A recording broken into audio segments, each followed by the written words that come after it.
السلام علیکم ورحمۃ اللہ وبرکاتہ۔ وعلیکم السلام ورحمۃ اللہ وبرکاتہ۔ آج کی نشست میں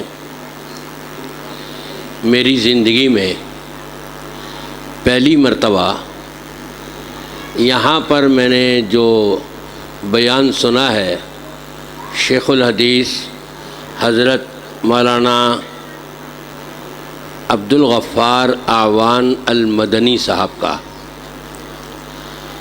حقیقت یہ ہے کہ انہوں نے جو کچھ بیان کیا ہے اس کے بعد کوئی گنجائش ہی نہیں رہتی باقی بیان کرنے کی۔ اگر ہمارا اس کے مطابق عمل ہو جائے تو انشاءاللہ تعالی جنت کے مالک بنا دیے جائیں گے۔ انشاءاللہ۔ کیا آپ وعدہ کرتے ہیں کہ جو کچھ ہم نے شیخ الحدیث صاحب سے سنا ہے وہ انشاءاللہ تعالی ہم اس پر ہو بہو عمل کریں گے؟ انشاءاللہ۔ ذرا ہاتھ اٹھا کے بتائیے کون کون وعدہ کرتے ہیں، ہاتھ اٹھا کے رکھیں ذرا۔ پھر برادری میں چاول کھانے تو نہیں جائیں گے؟ نہیں جائیں گے انشاءاللہ۔ ہے جی، وہاں قل پڑھنے تو نہیں جائیں گے؟ نہیں جائیں گے۔ پھر اور اسی قسم کے رسم و رواج میں تو شریک نہیں ہوں گے نا؟ اللہ ہم سب کو اس پر قائم دائمی رکھے۔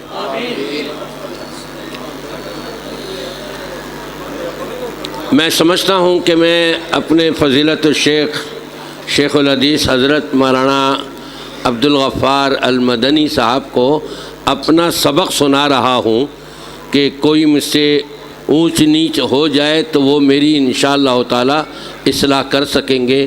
اللہ تعالی ہم سب کی حاضری کو اور سننے سنانے کو اپنی بارگاہ میں مقبول و منظور فرمائے۔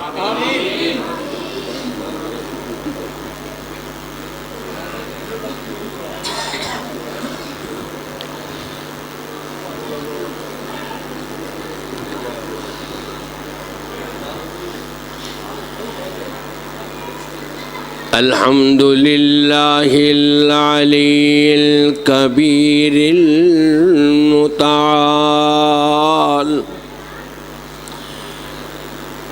الذي خلق الخلق وكتب الأقدار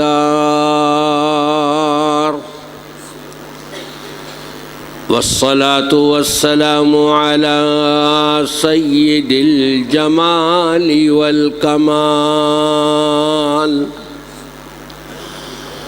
وعلى آله الطيبين والطيبات،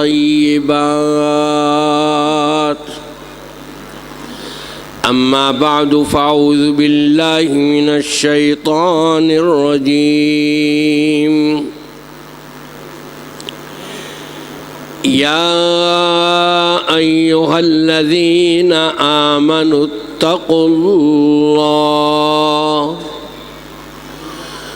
ولتنظر نفس ما قدمت لغد واتقوا الله إن الله خبير بما تعملون۔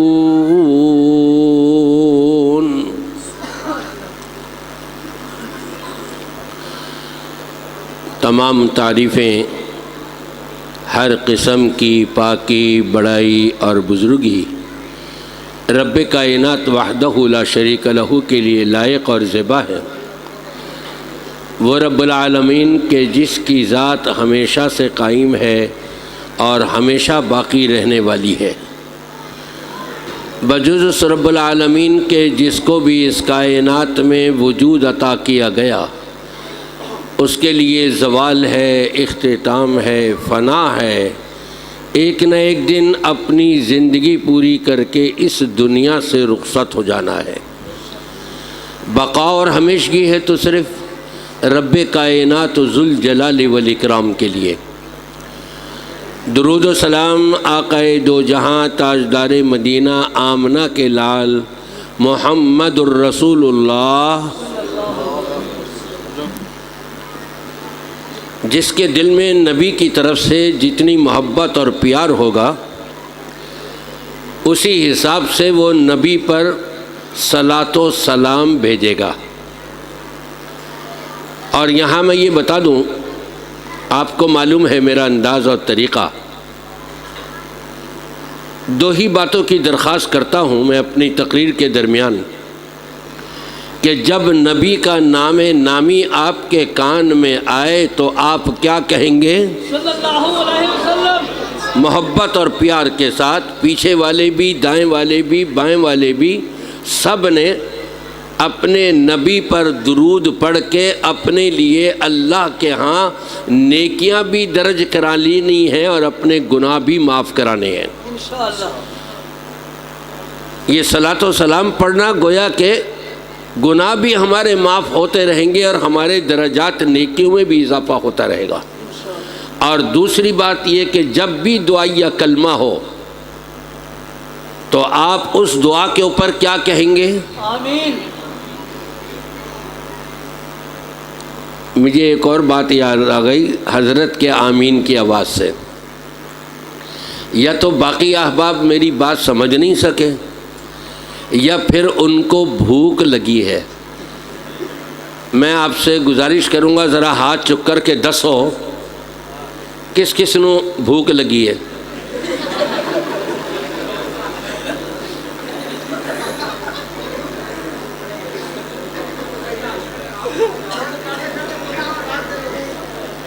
مجھے توقع ہے کہ آپ میں سے اکثر مغرب کے فوراً بعد گھر سے کھانا کھا کے آئے ہوں گے اور یہاں کی دعوت پر لبیک کہتے ہوئے دوبارہ سحری سمجھ کر کے پھر کھانا کھا لیں گے۔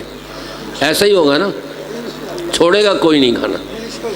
لیکن یہ حلال کھانا ہے، وہابیوں کا کھنا ہے۔ نبی پاک صلی اللہ علیہ وسلم فرماتے ہیں اذا دعاک فاجبہ، جب تمہارا بھائی تمہیں دعوت دے رہا ہے تو اس کو قبول کیا کرو۔ ان دو چیزوں کا آپ نے خیال رکھنا ہے۔ انشاءاللہ۔ میں آپ کو اکثر کو معلوم ہے جو یہاں موجود ہوتے ہیں اور ہر سال میں آپ کی سامنے حاضری دیتا ہوں، اپنی گفتگو کے درمیان میں آپ سے کچھ سوال بھی کر لیتا ہوں اور بسا اوقات میں درمیان میں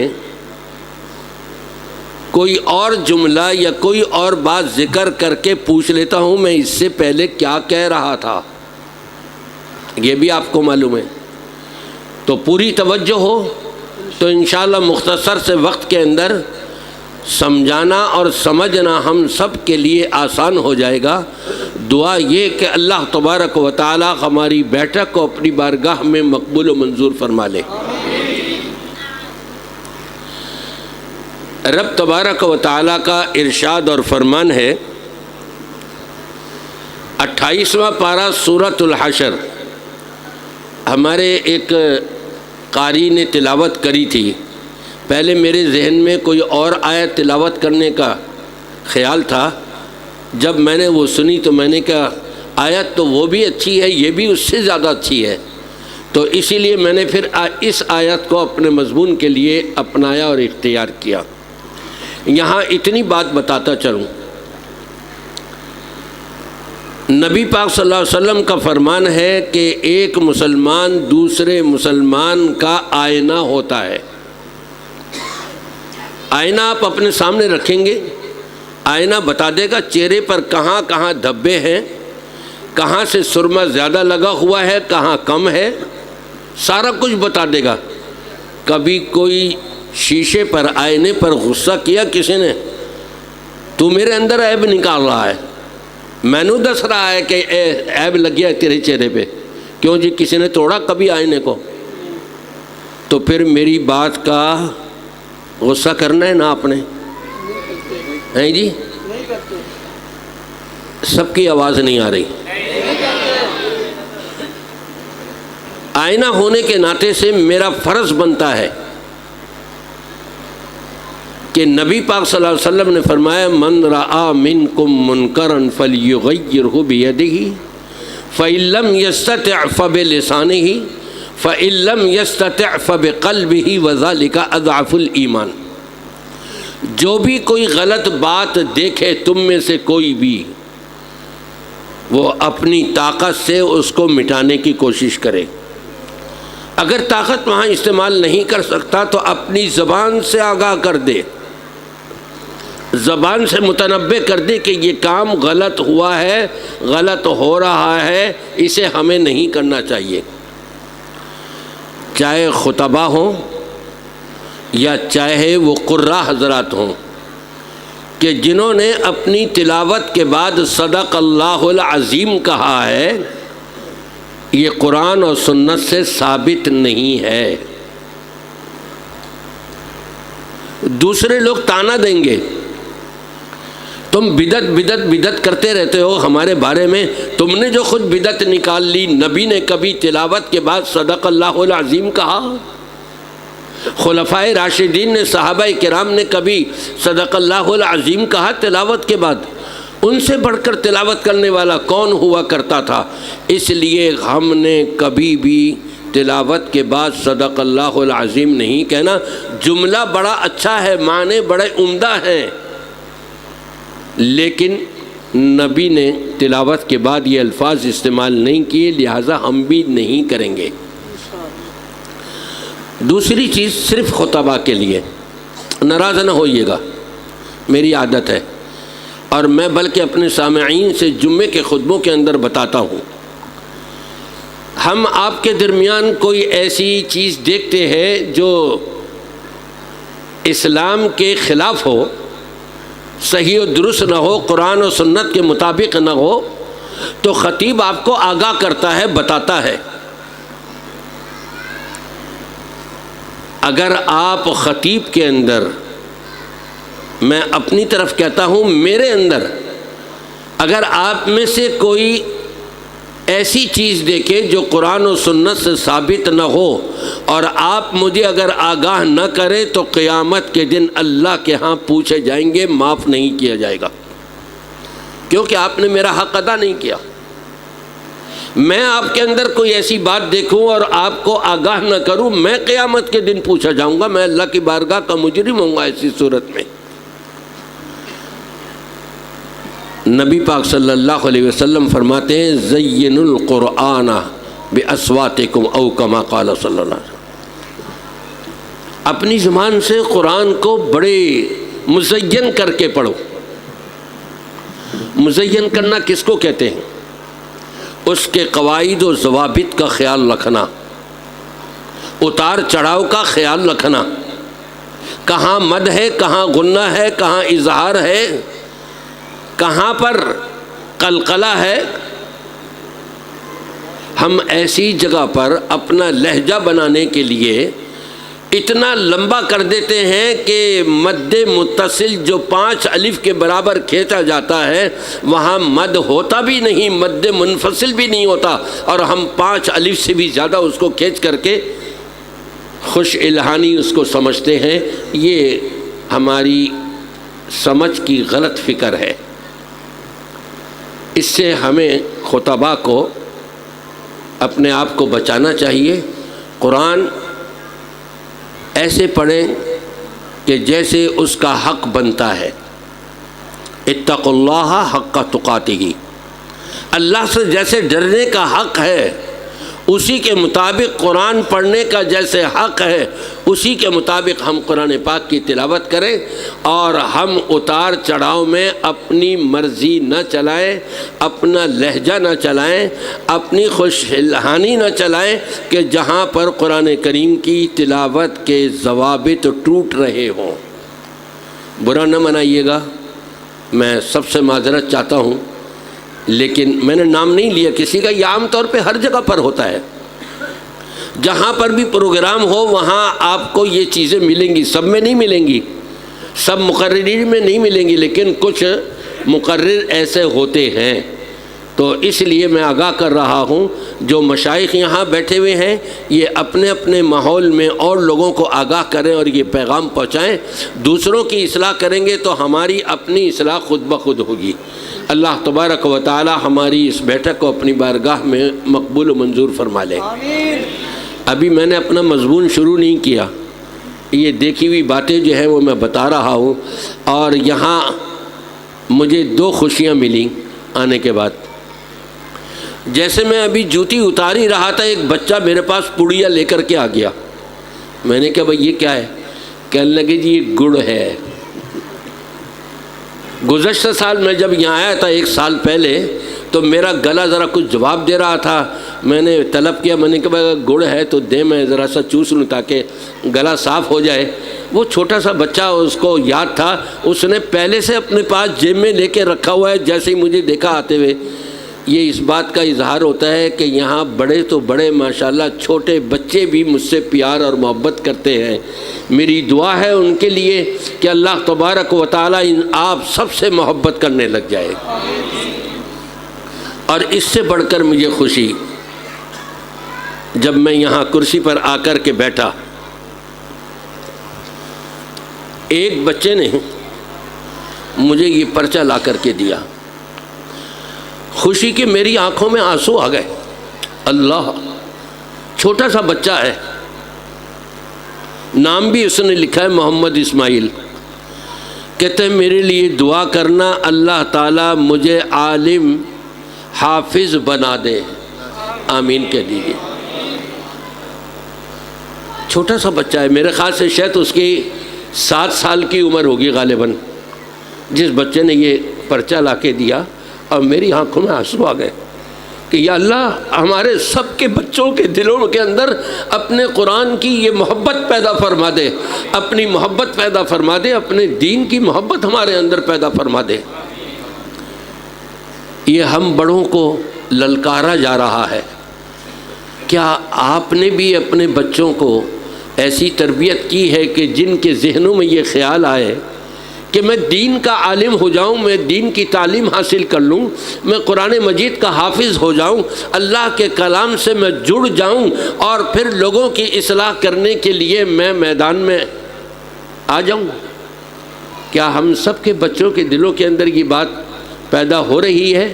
نہیں ہو رہی تو ابھی سے عزم کر لیجئے کہ ہم اپنے گھر کے بچوں میں، اپنے بیٹے بیٹیوں میں، اپنے پوتے پوتیوں میں، اپنے نواسے نواسیوں میں، ان سب کے اندر یہ جذبہ پیدا کرنے کی کوشش کریں گے، ایسی تربیت کریں گے کہ بچہ خود پکارے، خود کہے میرے لیے دعا کر دو۔ میری دعا ہے اللہم علمہ الکتاب، یا اللہ تو اس کو کتاب اپنا قرآن کریم سکھا دے۔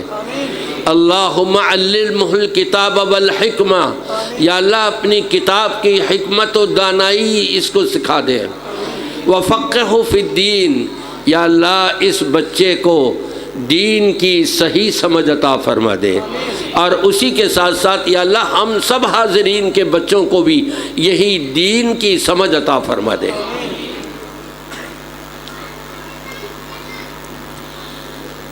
اللہ اکبر۔ ٹائم تو ویسے کافی ہو گیا ہے، دعا نہ کر لی جائے؟ ابھی کہاں ٹائم ہو گیا ہیں جی؟ ابھی 10:40 ہوئے، تو صبح تک بیٹھنے کا ارادہ ہے؟ انشاءاللہ۔ بعد میں کہیں گے مولوی نے تو سارا ہی ٹائم لے لیا جی، ہیں سانو بھوک لگتی سی، اسی تو مغرب دے بعد کھان والے ہیں، یا بہت زیادہ ہو گیا عشاء دے بعد کھا لیں دے۔ ایک اور بھی خطیب ہے ماشاءاللہ، الحمدللہ، کہیے الحمدللہ۔ جتنا سنیں گے اور اس پر توجہ کریں گے اور اپنے دل و دماغ میں اس کو جگہ دیں گے، رب تبارک و تعالیٰ کا وعدہ ہے والذین جاہدوا فینا لنہدینہم سبلنا، جو ہمارے راستے پر چلنے کے لیے محنت کریں گے، کوشاں ہوں گے، جد و جہد کریں گے، منزل مقصود پر ان کو پہنچا دینا ہمارا کام ہے۔ سبحان اللہ۔ ہماری کوشش تو ہو، ہم کچھ دین کے لیے محنت تو کریں، جد و جہد تو کریں، ہم ایک دوسرے سے آگے بڑھنے کی کوشش تو کریں۔ والسابقون السابقون میں اپنا شمار کرانے کے لیے تھوڑا سا اپنا خون پسینہ تو ایک کریں۔ کیوں جی؟ کریں گے نا پھر انشاءاللہ؟ ہاتھ اٹھا کے بتائیے۔ اور آپ کو یہ بھی معلوم ہے میں کیا کیا وعدے لیتا ہوں پھر اپنی تقریر میں، اس طرف آخر میں آؤں گا انشاءاللہ۔ میں نے آپ کے سامنے قرآن پاک کی جو آیت کریمہ تلاوت کی ہے، 28واں پارہ سورۃ الحشر کی آیت نمبر 18 ہے غالباً۔ یا ایھا الذین آمنوا اتقوا اللہ، اے ایمان والوں۔ کس کو خطاب کیا اللہ نے؟ ہم میں سے کون ہے کہ جو اپنے آپ کو ایمان والا نہ سمجھتا ہو وہ ہاتھ اٹھا لے؟ سارے ایمان والے اپنے آپ کو سمجھتے ہیں۔ وہ علیحدہ بات ہے کہ ہم اپنے ایمان میں کس درجے کے ہیں۔ وہاں نبی پاک صلی اللہ علیہ وسلم نے یہ فرمایا، المؤمن القوی خیر واحب الی اللہ من المؤمن الضعیف۔ ایمان والا جو اپنے ایمان میں قوی ہو، مضبوط ہو، راسخ بالایمان ہو، یہ اللہ کا محبوب ہے، یہ اللہ کا لاڈلا ہے اور یہ پیارا ہے۔ کیوں جی؟ اللہ کا محبوب بننا چاہتے ہیں آپ سب؟ تو پھر ہم نے اللہ کے احکامات جو آج ہم نے شیخ الحدیث صاحب سے سنے ہیں، یا مزید جو ہم سن رہے ہیں اور سنیں گے، تو اس پر ہمارا عمل ہوگا انشاءاللہ۔ اللہ کے گھر میں بیٹھ کر جو وعدہ کیا جائے اور اس کو پورا نہ کیا جائے تو اللہ راضی ہوگا یا ناراض ہوگا؟ اور جب اللہ ناراض ہوگا تو بیماریاں ہماری دور ہوں گی یا قریب آئیں گی؟ مصائب اور تکالیف اور پریشانیوں سے ہم کو نجات ملے گی یا اس میں گھرے رہیں گے؟ اگر سکون چاہتے ہیں دنیا کا، اپنے گھر بار کا، اپنے کاروبار کا، اپنے دوست و احباب کا، اپنے محلے اور سوسائٹیوں میں، اپنے شہر اور علاقے اور گاؤں میں اگر سکون چاہتے ہیں، الا بذکر اللہ تطمئن القلوب، اللہ کے ذکر ہی سے تو ایمان والوں کے دلوں کو اطمینان اور سکون میسر آتا ہے۔ اللہ کا ذکر کے لیے یہ قرآن آیا ہے، اور قرآن نے بتایا کہ اللہ کا ذکر کیا کیا ہے، تو قرآن سے جڑیں گے نا پھر انشاءاللہ؟ روزانہ پڑھیں گے؟ کوئی دن ایسا نہیں ہو کہ جس روز ہم نے قرآن نہ پڑھا ہو۔ کوئی دن کا نام سن کر کے آپ کی آوازیں ہی بند ہو گئیں۔ ہماری زندگی میں کوئی دن ایسا گزرا ہے یا گزرے گا کہ جس دن ہم نے کھانا نہ کھایا ہو وہ ہاتھ اٹھا لے؟ کسی کے بھی نہیں گزرا۔ تو یہ اصل کھانا ہے، یہ اصل غذا ہے، اور یہ روح کی غذا ہے۔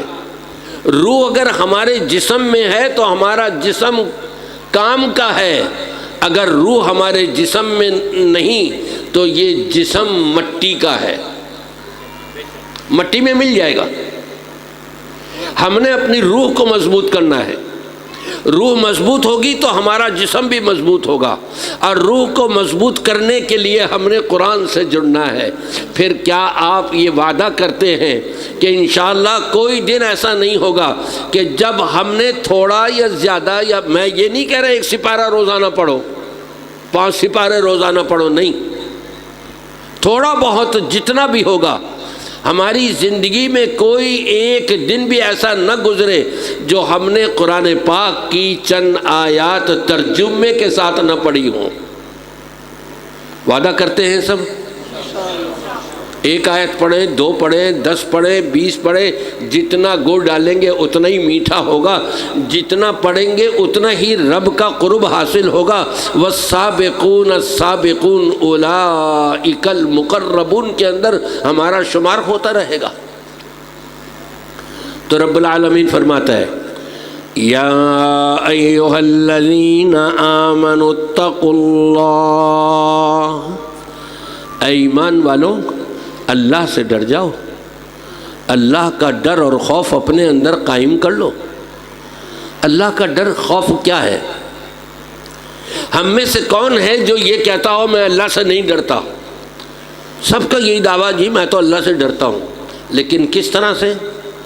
جب 4-5 دوست یا 4-5 خواتین مل کر کے بیٹھے نا، ارے وہ تو فلانی ایسی ہے، وہ تو بڑی بدبخت ہے، وہ تو حرام کارن ہے، ارے وہ دوست جو ہے نا وہ تو شرابی ہے، وہ تو ایسا ہے ایسا ہے، سارا کچھ اس کے عیب بیان کر دیے۔ اب جب کچھ پڑھنے باقی نہیں رہا تو یہ کہا جاتا ہے میں تو اس کو ننگا کر کے رکھ دوں جو اس کی حرکتیں ہیں۔ اب جب کچھ پڑھنے باقی نہیں رہا نا تو کہتا ہے مجھے تو اللہ سے ڈر لگتا ہے اس لیے میں خاموش ہوں۔ سارا کچھ کہہ بھی گیا اور کہتا ہے کہ میں آگے اب اس لیے نہیں بول رہا کہ مجھے اللہ سے ڈر لگتا ہے۔ کیا یہ اللہ سے ڈرنے کا حق ہے؟ نہیں۔ میں آپ سے پوچھتا ہوں اللہ سے ڈرنے کا کیا حق ہے؟ کیسے حق ہے؟ بتائیں گے کوئی صاحب؟ آج میں آپ کو بتاتا ہوں قرآن کی زبانی۔ یہ میں فیصلہ کروں یا آپ فیصلہ کریں یا کوئی خطیب فیصلہ کرے یا کوئی مقرر فیصلہ کرے، اپنی اپنی ہر ایک کی سوچ ہو سکتی ہے، لیکن رب تبارک و تعالیٰ اگر خود فیصلہ فرما دے اللہ سے ڈرنے کا حق کیسے ہو سکتا ہے، اس میں تو کوئی شک نہیں ہے نا۔ پھر قرآن میں آپ کے سامنے پیش کروں تو آپ یہ عزم کر کے اٹھیں گے کہ ہم اپنی پوری زندگی اللہ سے اسی طرح سے ڈرتے رہیں گے۔ یا ایھا الذین آمنوا اتقوا اللہ حق تقاتہ، اے ایمان والو اللہ سے اس طرح سے ڈرو جیسے اس سے ڈرنے کا حق بنتا ہے۔ یا اللہ وہ بھی بتا دیا جائے کہ تجھ سے ڈرنے کا حق کیسے بنتا ہے۔ وَلَا تَمُوتُنَّ إِلَّا وَأَنْتُمْ مُسْلِمُونَ، تمہیں موت نہ آنے پائے مگر اس حالت میں کہ تم اللہ کی اطاعت اور فرما برداری کے کام میں مشغول ہو۔ سمجھے رب نے کتنا بڑا نقطہ بیان کیا۔ ہم میں سے کسی کو نہیں معلوم ہماری موت کب آئے گی، سوتے ہوئے آئے گی، جاگتے ہوئے آئے گی، کھاتے ہوئے آئے گی، گفتگو کرتے ہوئے آئے گی، چلتے ہوئے آئے گی، کیا ہوگا، کہاں آئے گی اور کب آئے گی، کسی کو نہیں پتا۔ جب ہمیں یہی نہیں پتا ہماری موت کب آئے گی تو پھر گویا کہ پوری زندگی میں کبھی جھوٹ نہیں بولنا، یہ ہے اللہ سے ڈرنا۔ پوری زندگی میں کبھی اللہ اور اس کے رسول کے احکامات کو نظر انداز نہیں کرنا، بلکہ اس کی اطاعت اور فرما برداری کے کام میں مشغول رہنا۔ اجی پھر ہم دنیا کا کاروبار کیسے کریں؟ کیا ہر وقت مسجد میں مصلی لے کر کے قرآن لے کے بیٹھے رہیں؟ نہیں، اللہ نے یہ نہیں فرمایا، بلکہ اللہ نے اپنے نبی کے ذریعے بتا دیا تم اپنی بیوی کو لقمہ بنا کر کے دے رہے ہو حلال کمائی کا، یہ بھی تمہارے لیے کیا لکھا جا رہا ہے؟ سنا ہے کبھی؟ سنا تو بہت ہوگا آپ لوگوں نے، خاص طور پہ رمضان کے مہینے میں، لیکن یاد نہیں رہتا۔ کسی بھی بھائی کو اباسی آئے تو اپنے منہ پہ ہاتھ رکھ لیا کریں۔ پہلے بھی میں نے دیکھا تھا اور ابھی بھی ایک بھائی کے اوپر میری نظر پڑی، اباسی آئی اور ان کا منہ کھلا رہا۔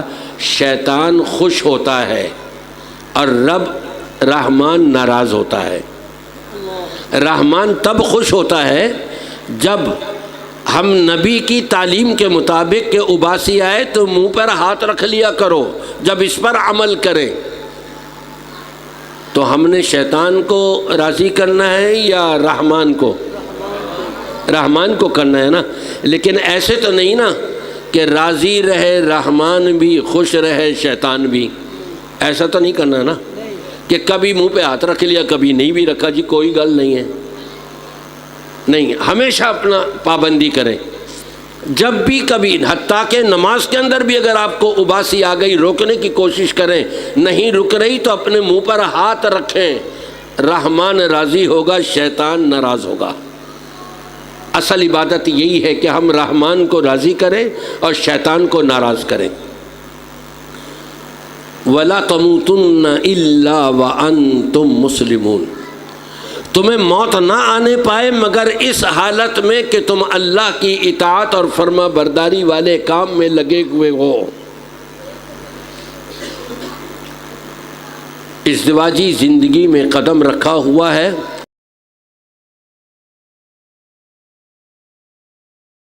اس کی خوشیاں اڑا رہے ہیں۔ نبی نے فرمایا یہ بھی تمہاری عبادت لکھی جا رہی ہے۔ صحابی کہنے لگے اللہ کے رسول صلی اللہ علیہ وسلم یہ تو اپنی ذاتی خواہش پوری کر رہا ہے، اس میں کیا عبادت؟ آپ نے فرمایا یہ بتاؤ اگر یہ حلال راستہ چھوڑ کر کسی غیر عورت سے جا کر کے یہ کرتا تو گناہ تھا یا نہیں، جرم تھا یا نہیں؟ ہاں جی جرم تھا۔ تو اس جرم کو چھوڑ کر جو اللہ نے اس کے لیے حلال کر دیا اسی کو اپنایا ہوا ہے تو عبادت کیوں نہیں ہوگا؟ یہ ہے وَلَا تَمُوتُنَّ إِلَّا وَأَنْتُمْ مُسْلِمُونَ۔ دنیا کے کام بھی نمٹاتے چلے جاؤ لیکن نبی کے بتائے ہوئے طریقے کے مطابق، تو یقیناً یہ بھی عبادت شمار ہوگی، یہ بھی اللہ کی اطاعت شمار ہوگی، اور وَلَا تَمُوتُنَّ إِلَّا وَأَنْتُمْ مُسْلِمُونَ کا مصداق بن جاؤ گے۔ اب آپ سمجھ گئے نا کہ اللہ سے ڈرنے کا کیسے حق بنتا ہے؟ بھولیں گے تو نہیں؟ ایک دو آوازیں آئی ہیں، باقی سب بھول جائیں گے، ابھی سے بھولے ہوئے کیوں جی؟ میری بات سمجھ آ رہی ہے نا سارے انہوں؟ آواز تو کر دو نا۔ میں تو یہی سمجھوں گا کسی کو نیند آ رہی ہے، کسی کو بھوک لگ رہی ہے، کسی کو دوست سے ملنے کے لیے جانا ہے، کوئی کسی انتظار میں، کوئی کسی انتظار میں۔ میں نے آپ کو پہلے ہی بتایا تھا میری عادت ہے کہ اپنی تقریر کے درمیان میں آپ سے سوال کر لیتا ہوں، پوچھ لیتا ہوں، تو آپ میرے ساتھ ساتھ چلیں گے تو انشاءاللہ میرا سمجھانا بھی آسان ہو جائے گا، ہمارا سمجھنا بھی آسان ہو جائے گا، اور اس پر ہمارا عمل پیرا ہونے کی راہیں بھی ہموار ہو جائیں گی انشاءاللہ تعالی۔ یا ایھا الذین آمنوا اتقوا اللہ ولتنظر نفس ما قدمت ولتنظر نفس ما قدمت۔ میرا سانس ٹوٹ گیا تھا ماں کے اوپر، اس لیے میں نے دوبارہ ریپیٹ کیا، اور میں اپنے ساتھیوں سے یہ کہوں گا جب آپ کا سانس ٹوٹ جائے نا، ایک جگہ پر میں سن رہا تھا رحمان کا نام آیا آیت کے اندر، بسم اللہ الرحمن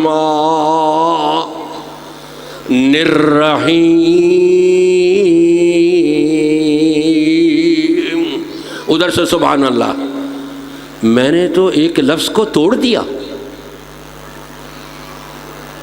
جہاں میں نے نہیں کھینچنا تھا وہاں کھینچ کر کے، اور جس لفظ کو حرف کو میں نے ملا کر کے پڑھنا تھا اس کو توڑ کر کے پڑھ رہا ہوں۔ یہ قرآن کو مزین کرنا نہیں ہے۔ اکثر جگہوں پر میں نے یہ چیز دیکھی ہے۔ ہمیں اس چیز سے میں اپنے ساتھیوں سے کہوں گا کہ ہم نے اس سے گریز کرنا ہے۔ اللہ تعالی ہم کو سنت کے مطابق عمل کرنے کی توفیق عطا فرمائے۔ وَلْتَنظُرْ نَفْسٌ مَا قَدَّمَتْ لِغَدٍ۔ اے ایمان والوں، جن کو اللہ سے ڈرنے کا حکم دیا گیا ہے ان کو رب تبارک و تعالی دوسرا پیغام اس آیت میں یہ دے رہا ہے، اپنا فیوچر اچھا کر لو، اپنا فیوچر اچھا کر لو۔ ہم کون سا فیوچر اچھا کرتے ہیں؟ جو ختم ہونے والا ہے، جو ہمارے ہاتھ سے چھوٹ جانے والا ہے۔ ہم کتنا کیوں نہ کما لیں، کتنے مکان کیوں نہ بنا لیں، کتنی دکانیں کیوں نہ بنا لیں، کتنے مل اور فیکٹری کیوں نہ بنا لیں، یہ سب ہمارے ہاتھ سے چھوٹ جانے والا ہے۔ اسی لیے تو نبی کریم صلی اللہ علیہ وسلم نے یہ تعلیم دی تھی، اے لوگوں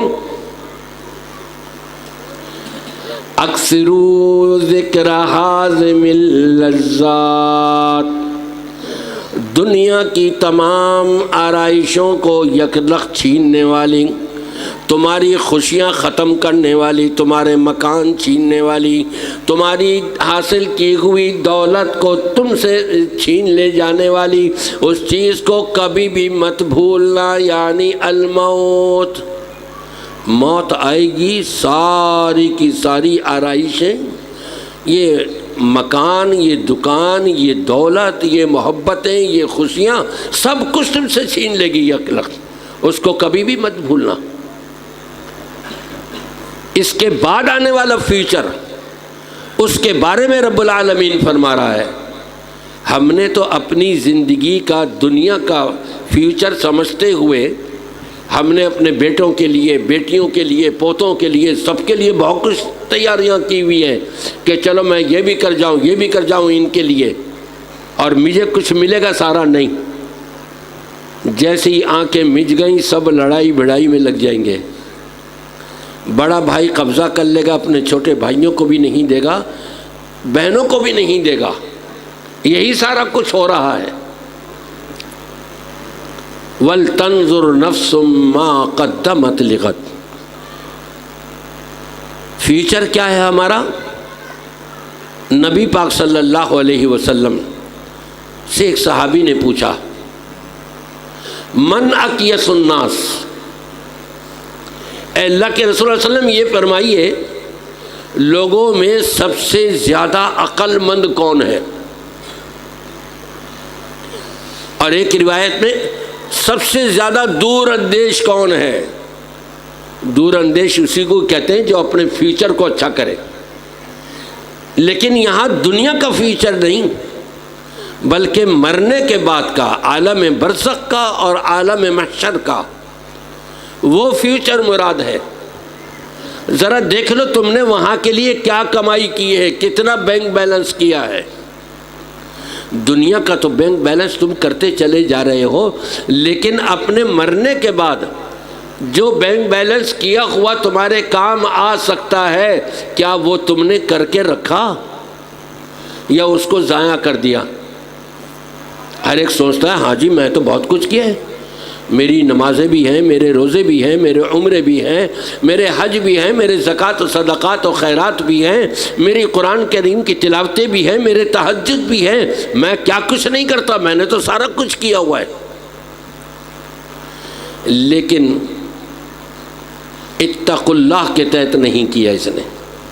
جو پہلا حکم دیا تھا یا ایھا الذین آمنوا اتقوا اللہ، اللہ کا ڈر اور خوف اسی کے دل میں آ سکتا ہے جو امام کائنات محمد الرسول اللہ صلی اللہ علیہ وآلہ وسلم کے بتائے ہوئے طریقے کے مطابق اللہ کا ڈر اور خوف اپنے اندر رکھتا ہو، وہی کام آئے گا۔ ورنہ قرآن کیا کہتا ہے؟ ٹھیک ہے تمہاری نمازیں ہیں، تمہارے روزے ہیں، تمہارے عمرے ہیں، تمہاری زکاتیں ہیں، تمہارے صدقات و خیرات ہیں، تمہاری مسجدیں تعمیر کرنا ہے، تمہارے مدرسے بنانا ہے، بہت کچھ تم نے کیا، سرائیں بنا ڈالی، تم نے بہت کچھ کر لیا ہے، لیکن قُلْ هَلْ نُنَبِّئُكُمْ بِالْأَخْسَرِينَ أَعْمَالًا الذين ضل سعيهم في الحياة الدنيا وهم يحسبون أنهم يحسنون صنعا أولئك الذين كفروا بآيات ربهم ولقائه فحبطت أعمالهم فلا نقيم لهم يوم القيامة وزنا۔ انہوں نے نمازیں پڑھی اپنی مرضی سے، اللہ رسول کی مرضی سے نہیں۔ اللہ رسول کی مرضی سے پڑھتے تو یہ سوچتے کہ نبی نے کیسے نماز پڑھ کے بتائی ہے، انہوں نے روزے رکھے، زکاتیں نکالی، صدقات و خیرات نکالے، قرآن پاک کی تلاوتیں کی، اپنی مرضی سے قرآن خوانیاں کی، مردوں کے لیے پڑھا، جبکہ قرآن زندوں کے لیے آیا ہے، مردوں کے لیے نہیں آیا۔ وہاں چونکہ بریانی ملنی تھی، چاول ملنے تھے، اب پڑھنا تو آتا نہیں تھا، وہاں جا کر کے کھول کر کے انگلی پھیرتے رہے اور ورق پر ورق پلٹتے رہے۔ دیکھنے والے سمجھے بڑے جلدی اس نے تو سپارہ پڑھ لیا، 2 پڑھ لیے، 3 پڑھ لیے۔ وہاں کھانے کے لیے گیا تھا، اپنی مرضی چلائی۔ تو یہ قرآن پڑھنا نہیں، نماز اپنی مرضی سے پڑھنا، یہ نماز پڑھنا نہیں۔ نبی کے سامنے اپنی مرضی سے ایک نماز پڑھ رہا ہے اور آ کے سلام کرتا ہے، نبی فرماتے ارجع فصلی فإنک لم تصلی، جاؤ جا کے نماز پڑھو، تم نے تو نماز ہی نہیں پڑھی۔ وہ بیچارہ دوبارہ نماز پڑھ کے آ گیا، پھر سلام کیا، یہی جواب ملا۔ تیسری مرتبہ نماز پڑھ کے آ گیا، سلام کیا، یہی جواب ملا۔ تو وہ کہتا ہے علمنی یا رسول اللہ، اے اللہ کے رسول اللہ علیہ وسلم مجھے سکھا دیجئے، اس سے زیادہ مجھے اچھی نماز نہیں آتی۔ کبھی ہم نے مسجد کے مولوی صاحب کے پاس جا کر کے کہا میں تو ایسی نماز پڑھتا ہوں، قرآن اور سنت کے مطابق بنائیے، نماز کیسے ہے یہ مجھے بتا دیں تاکہ میں اس کے مطابق پڑھوں۔ کبھی ہم نے کوشش کری، قدم اٹھایا ہم نے اس طرف؟ نہ جی نہ، ساڑی تو بیچتی ہے۔ 50 سال 60 70 سال گزر گئے ہیں اور مولوی کہے گا دیکھو اس نو نماز بھی نہیں آندی ہے، سارے انہوں پتہ لگے گا، سارے کہیں گے اس کی تو نماز ہی بیکار ہے، یہ تو ایسے ہی گزارا کرتا رہا۔ یہ نہیں سوچا کہ اللہ ناراض ہو رہا ہے، نبی کریم صلی اللہ علیہ وسلم کی روز قیامت شفاعت نصیب نہیں ہو سکے گی، کہاں جائے گا؟ یہ نہیں سوچا، دنیا کی عزت آڑے آ جاتی ہے اور دین سیکھتا نہیں ہے۔ اللہ سب کو قرآن و سنت کی ہدایت عطا فرمائے۔ وَلْتَنظُرْ نَفْسٌ مَّا قَدَّمَتْ لِغَدٍ، فرمایا اپنے فیوچر کے لیے، آخرت کے لیے ذرا بینک بیلنس پر نظر کر لو، تم نے کیا کچھ بینک بیلنس کیا ہوا ہے۔ میں تو جی روزانہ ایک تسبیح پڑھتا ہوں درود شریف کی، درود ابراہیمی کی، میں تو سبحان اللہ اتنی مرتبہ پڑھتا ہوں، الحمدللہ اتنی دفعہ پڑھتا ہوں، میں اللہ اکبر اتنی دفعہ پڑھتا ہوں، میں لا حول ولا قوت الا باللہ اتنی دفعہ پڑھتا ہوں، میں تو کتنی تسبیح روزانہ پڑھ جاتا ہوں، میں تو خالی بیٹھتا ہی نہیں۔ نماز پڑھتے ہیں، ہاں ہمت ہو لیتی ہے پڑھ لیتا ہوں کبھی کبھی، تو یہ وظیفے کام آئیں گے؟ عقیدہ کیا ہے؟ اللہ میرے دل میں بھی ہے، تھوڑے دل میں بھی ہے، دائیں بھی ہے، بائیں بھی ہے، اوپر بھی ہے، نیچے بھی ہے، سامنے بھی ہے، پیچھے بھی ہے، ہر جگہ پر اللہ موجود ہے، ہر چیز میں اللہ موجود ہے۔ اور صحیح بخاری کی روایت، صحابی آ گئے، کہا اللہ کے رسول صلی اللہ علیہ وسلم میں نے اپنی لونڈی کو مارا ہے۔ غصہ تھا، غصہ کس بات کا تھا؟ میری بکریاں چرا رہی تھی، ادھر سے میرا گزر ہوا، میں نے بکریاں گنی تو ایک بکری کم نکلی، میں نے اس سے پوچھا یہ بکری کہاں گئی؟ کہا جی وہ پہاڑ پہ سے بھیڑیا آیا تھا، ٹانگ پکڑ کے گھسیٹ کے لے گیا، میں عورت ذات تھی، دوڑی بھی اس کے پیچھے لیکن میرے ہاتھ نہیں لگا، مجھے غصہ آیا، میں نے ایک چماٹ مار دی زور سے۔ جب غصہ ٹھنڈا ہوا، اندر سے ایمان والے نے ان کو للکارا، اے شخصا وہ عورت ذات تھی، معذرت بھی کر رہی تھی، لیکن تو نے اس کو پھر بھی مارا، اگر اللہ کی عدالت میں تیرے خلاف اس نے مقدمہ دائر کر دیا تو کیا جواب دے گا اللہ کو؟ دوڑے دوڑے آئے نبی کریم صلی اللہ علیہ وسلم کے پاس کہ اللہ کے رسول صلی اللہ علیہ وسلم ایسے ماجرا ہو گیا ہے، کوئی کفارہ بتا دیجئے۔ آپ نے کہا اس کو لونڈی کو بلاؤ۔ ہم تو ایک کی بات سن کر کے ٹھپا لگا دیتے نا، ہاں اس نے بتایا وہ شراب پیا ہوا تھا، میں نے مشہور کرنا شروع کر دیا وہ شرابی ہے، شرابی ہے، کبابی ہے، وہ زنا کر رہا تھا، وہ اس نے چوری کی، وہ پکڑا گیا، بغیر تحقیق کے میں نے تو آگے ہی پہنچا دیا۔ جس شخص نے خود زیادتی کری، وہ اپنا بیان اپنے خلاف خود دے رہا ہے، پھر بھی نبی کریم صلی اللہ علیہ وسلم دوسری پارٹی کو بلا کر کے پوچھ رہے ہیں، تحقیق کر رہے ہیں، ریسرچ کر رہے ہیں۔ آپ نے اس درمیان 2 سوال کیے، من انا، میں کون ہوں؟ جب وہ لونڈی آ گئی، کہا انت رسول اللہ، آپ اللہ کے رسول ہیں۔ دوسرا سوال کیا، این اللہ، اللہ کہاں ہے؟ کہتی ہے فاشارت بیدہا الی السماء، اپنے ہاتھ سے بھی آسمان کی طرف اشارہ کر کے بتایا اللہ تو آسمانوں کے اوپر ہے۔ صرف اتنا جواب سننے پر نبی کا فیصلہ غور کیجئے کہ نبی نے کیا فیصلہ دیا اس کے بارے میں۔ اعتقھا فإنہا مؤمنہ، اے میرے صحابی یہ تو ایمان والی عورت ہے، مومنہ ہے، آزاد کر دے اس کو۔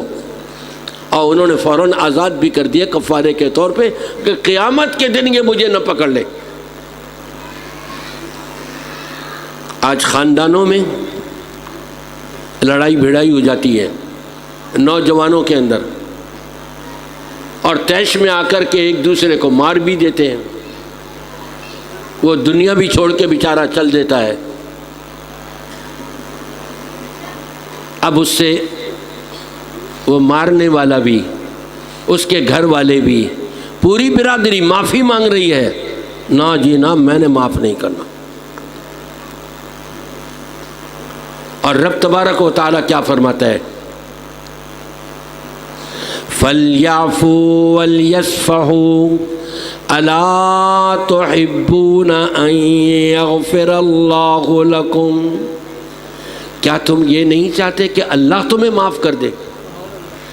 کیوں جی، ہم میں سے ہر ایک چاہتا ہے نا کہ اللہ ہم کو معاف کر دے۔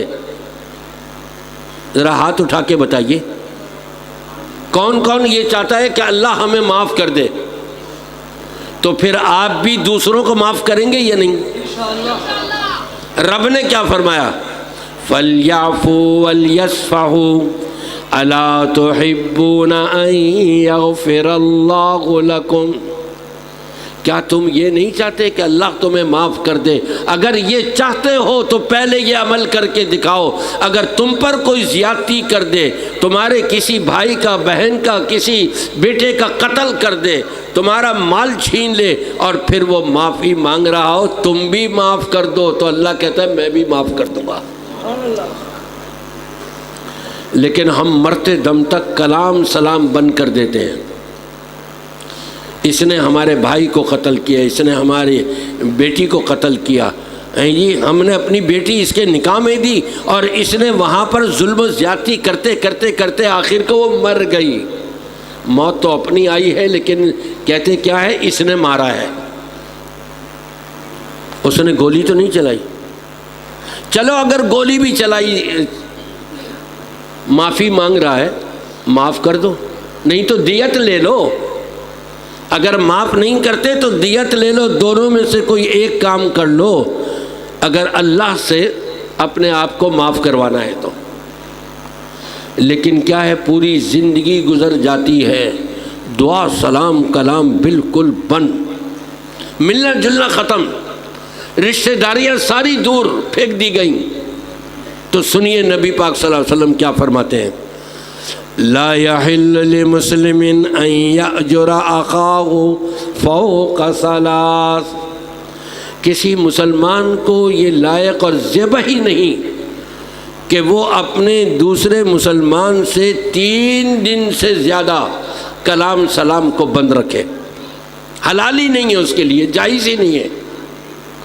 اور ایک روایت میں آپ نے یہاں تک فرما دیا، اگر کوئی 3 دن سے زیادہ کلام سلام بند رکھے ہوئے ہے، نمازیں بھی پڑھ رہا ہے، روزے بھی رکھ رہا ہے، عمرے بھی کر رہا ہے، حج بھی کر رہا ہے، زکوٰۃ بھی نکال رہا ہے، قرآن پاک کی تلاوت بھی کر رہا ہے، تہجد بھی کر رہا ہے، بڑا عبادت گزار ہے، فرشتے اس کی عبادت لے کے آسمان تک پہنچتے ہیں، آسمان کا دروازہ نہیں کھلتا، بند، وہیں سے جواب مل جاتا ہے فرشتے کو، اس کی یہ ساری کی ساری عبادت واپس لے جاؤ، اللہ کو منظور نہیں، اللہ کو قبول نہیں۔ انا للہ و انا الیہ راجعون۔ اسی حالت میں موت آ گئی ہم کو تو کیا کریں گے؟ کہاں جائیں گے؟ جنت ملے گی؟ دنیا میں جو نقصان ہوا تو سو ہوا، لیکن اپنی آخرت کیوں برباد کرے؟ رب فرما رہے وَلْتَنْظُرْ نَفْسٌ مَا قَدَّمَتْ لِغَدٍ، اپنے فیوچر کو دیکھو، آخرت کو دیکھو، اس میں تمہارے لیے چھٹکارا ہے یا نہیں ہے؟ تم نے وہاں کچھ نیکیوں کا بینک بیلنس کیا ہے یا نہیں کیا؟ یا گناہ لے کر کے آؤ گے وہاں، اللہ کی معصیت اور نافرمانی لے کر کے آؤ گے تو کہاں جاؤ گے؟ جنت میں؟ نہیں، جہنم رسید کر دیے جائیں گے، عبادت ہی قبول نہیں ہوئی۔ بالکل اسی طرح سے ہے کہ ایک شرابی جب شراب پیتا ہے 40 دن تک اس کی عبادت قبول نہیں ہوتی، نشہ آور چیز، اور اسی مدت میں اگر مر گیا تو کہاں جائے گا؟ جنت میں جائے گا۔ ہر ایک یہی کہے گا جی گیا جہنم میں وہ تو۔ ہاں اپنا رشتہ دار ہو تو کہیں گے نہیں جی اللہ معاف کرنے والا ہے، اس نے کر دیا ہوگا، اور دوجے دا ہو اور وہ تو گیا جی سیدھا جہنم میں۔ ہمارے فیصلے بھی ایسے ہوتے ہیں۔ رب فرما رہا ہے کہ تم اپنا فیوچر کو دیکھو، آخرت والے فیوچر کو، وَلْتَنْظُرْ نَفْسٌ مَا قَدَّمَتْ لِغَدٍ، پھر دوبارہ وہی پہلے والا حکم دیا وَاتَّقُوا اللَّهَ۔ اپنا فیوچر صحیح کرنے میں نیکیوں کا اضافہ اللہ کی بارگاہ میں جمع کرانے میں، اس میں بھی اللہ کا ڈر اور خوف رکھنا۔ یہ نہ ہو کہ تم اپنی مرضی سے وہ نمازیں پڑھ رہے ہو جو نبی نے نہیں پڑھی، نبی نے نہیں بتائیں۔ میں آپ سے پوچھتا ہوں، میلاد رسول صلی اللہ علیہ وآلہ وسلم پر کس نے 2 رکعتیں پڑھی خوشی میں نبی کی آمد پر؟ کسی نے بھی نہیں پڑھی۔ کیوں نہیں پڑھی؟ آپ کا یہی جواب ہوگا کہ نبی نے نہیں پڑھی تو ہم نے بھی نہیں پڑھی۔ نبی نے پڑھی ہوتی تو ہم بھی پڑھ لیتے۔ اسی طرح سے ہر معاملے میں ہم نے یہ دیکھنا ہے ہم جو کام کر رہے ہیں کیا یہ نبی نے کیا ہے تو ہم کرتے رہیں، کس طرح سے کیا ہے ہم بھی اسی طرح سے کر رہے ہیں تو کرتے رہیں۔ نبی نے یہ کام کیا تو صحیح، لیکن اس طریقے سے نہیں جس طریقے سے ہم کر رہے ہیں، تو فوری طور پہ اپنی اصلاح کر لیں، اپنے فیوچر پر نظر رکھتے ہوئے آخرت کے وَلْتَنْظُرْ نَفْسٌ مَا قَدَّمَتْ لِغَدٍ۔ یہی اللہ کا ڈر اور خوف ہے۔ وَاتَّقُوا اللَّهَ، اللہ سے ڈر جاؤ، اللہ کا خوف اپنے اندر قائم کر لو۔ اور پھر اس آیت کے آخر میں فرمایا ان اللہ خبیر بما تعملون، یہ یاد رکھنا جو بھی تم اعمال کر رہے ہو اللہ کو معلوم ہے، سنت کے مطابق کر رہے ہو یا سنت کے خلاف کر رہے ہو۔ رب نے فرمایا تھا قل ان کنتم تحبون اللہ فاتبعونی یحببکم اللہ ویغفر لکم ذنوبکم۔ رب تبارک و تعالیٰ فرماتا ہے اللہ کے محبوب لاڈلے اور پیارے بننا چاہتے ہو، اللہ کی محبت کے اگر سچے طالب ہو تو پھر اپنے نبی محمد الرسول اللہ صلی اللہ علیہ وآلہ وسلم کی اتباع اور پیروی کرو۔ آپ نے جو کام جیسے کیا ہے ویسے ہی کرنی ہے، جیسے کرنے کو بتایا ویسے ہی کرنا ہے۔ یہ ہے اللہ کا ڈر اور خوف اپنے اندر قائم رکھنا۔ موت تو آنی ہے ہر ایک کو، اور موت کے بعد کی زندگی کا رب العالمین فرما رہا ہے وَلْتَنْظُرْ نَفْسٌ مَا قَدَّمَتْ لِغَدٍ۔ یہ کل جو آنے والی ہے، کل کون سی ہے؟ یہ موت کے بعد کی، یہ دنیا کی نہیں۔ ہم کو کل کی دنیا کی فکر ہوتی ہے کہ کل میں نے کیا کمانا ہے، کیا کرنا ہے۔ یہ کل جو ہے یہ آخرت کی کل ہے، یہ کل موت کے بعد کی۔ کیوں؟ نبی پاک صلی اللہ علیہ وسلم فرماتے ہیں اذا مات الانسان، جب انسان کا انتقال ہو جائے، اذا مات احدکم، جب بھی تم میں سے کسی کا انتقال ہو جائے، موت آ جائے، پوری امت کو خطاب کیا آپ نے، اذا مات احدکم، جب بھی تم میں سے کسی کو موت آ جائے تو یہ خیال رکھ لینا، فَإِنَّهُ يُعْرَضُ عَلَيْهِ مَقْعَدُهُ بِالْغَدَاةِ وَالْعَشِيِّ، قبر میں رشتہ دار لٹا کر کے آ گئے، اب قبر کی پہلی رات اور پہلی صبح دیکھیں کیا انجام ہوتا ہے، اس کا ذکر اللہ نے قرآن پاک میں فرما دیا، یہ اس کا ذکر نبی پاک صلی اللہ علیہ وسلم نے اپنی زبان مبارک سے فرما دیا، اور اس کی طرف قرآن پاک میں اللہ نے اشارہ دے دیا، وَمَا يَنْتِقُ عَنِ الْهَوَىٰ إِنْ هُوَ إِلَّا وَحْيٌ يُوحَىٰ، نبی وہی کچھ کہتے ہیں جو اللہ کی طرف سے نازل کیا ہوا ہوتا ہے، تو نبی نے جو کچھ بتایا یہی کچھ اللہ نے بھی بتایا۔ اذا مات احدکم، جب بھی تم میں سے کسی کا انتقال ہو جائے تو اب اس کی قبر کی پہلی رات اور پہلی صبح کیا انجام ہوگا؟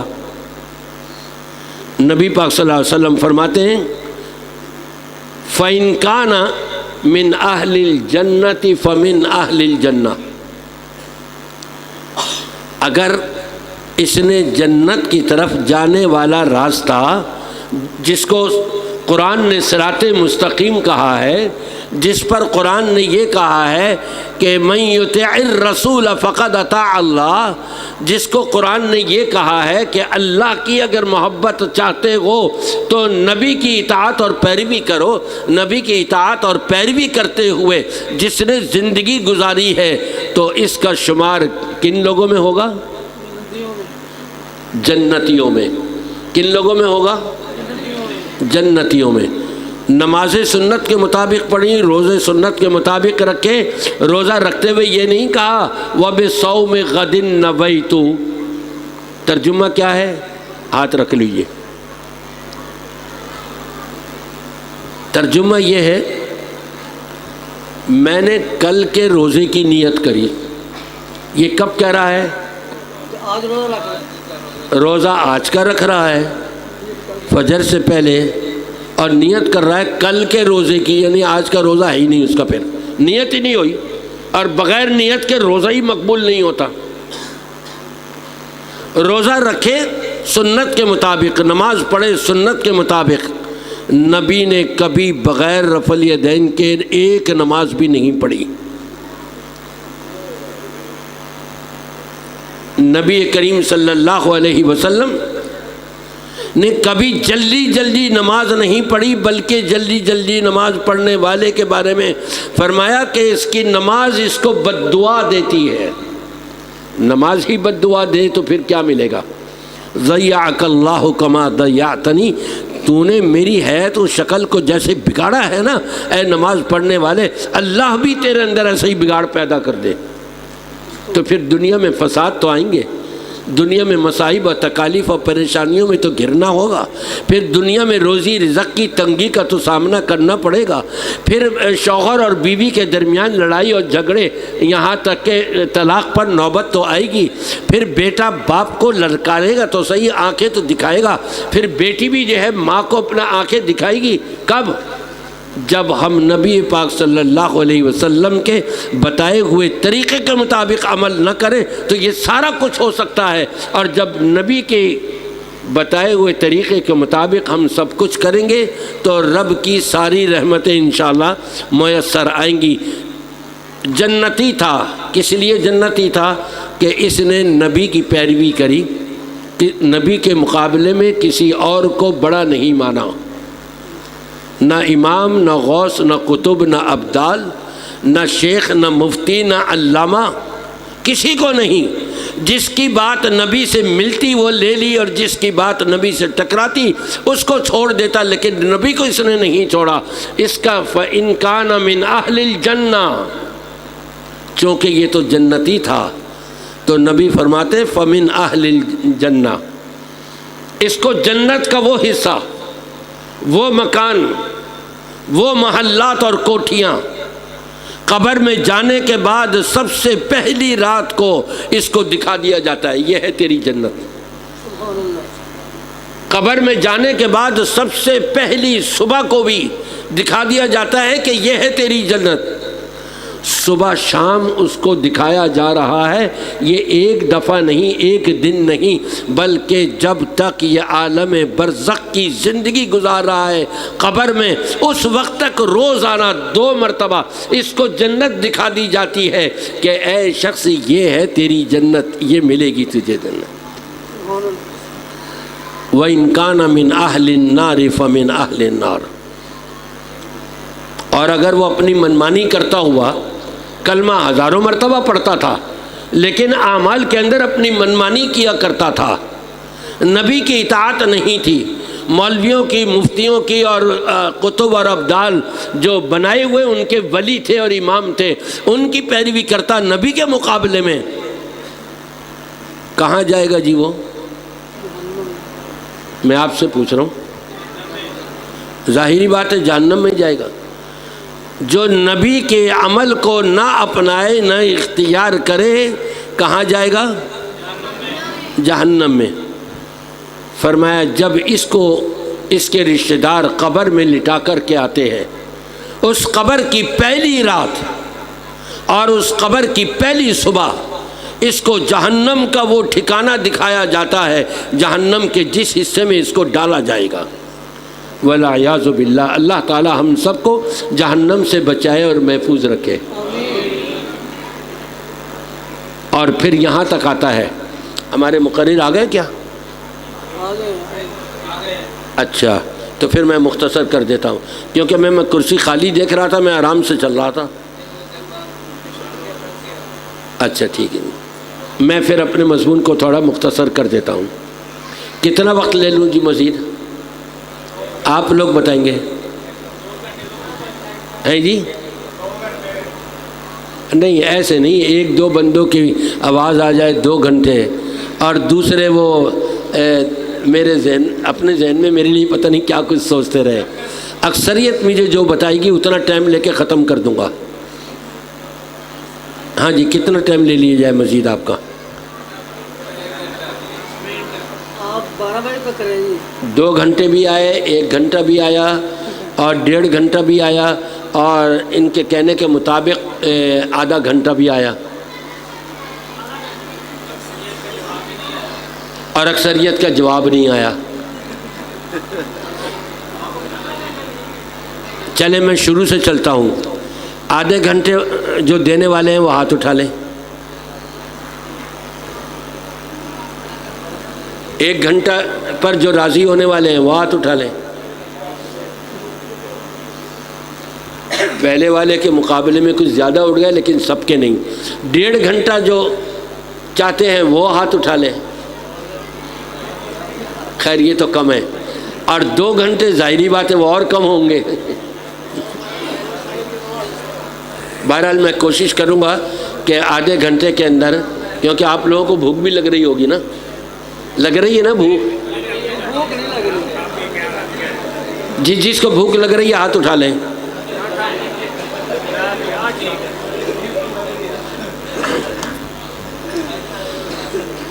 دعا کیا کیجئے اللہ سے کہ اللہ تعالی ہمیں جنتی بنا دے اور جہنم سے اللہ تعالی ہم کو محفوظ فرما دے۔ اور اس اعتبار سے میرے ذہن میں ایک روایت آ گئی نبی پاک صلی اللہ علیہ وسلم کی۔ آپ نے فرمایا من سأل اللہ الجنت 3 مرات فقالت الجنہ اللہم ادخلہ فی الجنہ او کما قال صلی اللہ علیہ وسلم۔ جو شخص اللہ سے اپنی دعا میں، جو شخص کا یاد رکھیے گا، اللہ رسول کی نافرمانی کرنے والے کی بات نہیں ہو رہی، ایمان والے کی بات ہو رہی ہے، اپنے تمام اعمال نبی کے بتائے ہوئے طریقے کے مطابق کرتے چلے جانے والے کے بارے میں بات ہو رہی ہے، جو ایمان والا ہے۔ یہ ایمان والا اللہ سے اپنی دعا کے درمیان 3 مرتبہ سوال کرتا ہے یا اللہ مجھے جنت عطا کر دے، یا اللہ جنت دے دے، جنت دے دے۔ اور جنت مانگنے کے لیے بھی نبی نے ایک طریقہ بتا دیا کہ ان کلمات کے ساتھ مانگا کرو، اللہم انی اسألک الجنت الفردوس۔ میرے ساتھ ذرا پڑھ لیجئے، اللہم انی اسألک الجنت الفردوس، اللہم انی اسألک الجنت الفردوس، اللہم انی اسألک الجنت الفردوس۔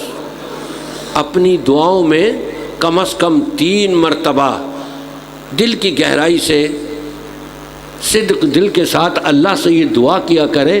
نبی پاک صلی اللہ علیہ وسلم فرماتے ہیں کہ اللہ نے جنت کو کہا ہوا ہے، سفارشی بنا دیا جنت کو۔ جب بندہ بندی یہ دعا کرتے ہیں تو جنت کہتی ہے اللہم ادخلہ فی الجنہ، یا اللہ یہ تجھ سے جنت کا سوال کر رہا ہے تو یا اللہ جنت دے دے تو اس کو۔ یہ جنت کس کے حکم سے ہماری سفارش کر رہی ہے؟ اللہ کے حکم سے نا۔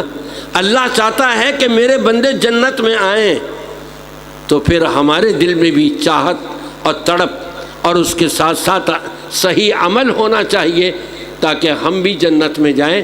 اور 3 مرتبہ اپنی دعاؤں میں یہ کہا کریں، اللہم انی اسألک الجنت الفردوس، یا اللہ میں تجھ سے جنت الفردوس کا سوال کرتا ہوں، مجھے وہ عطا کیجیے۔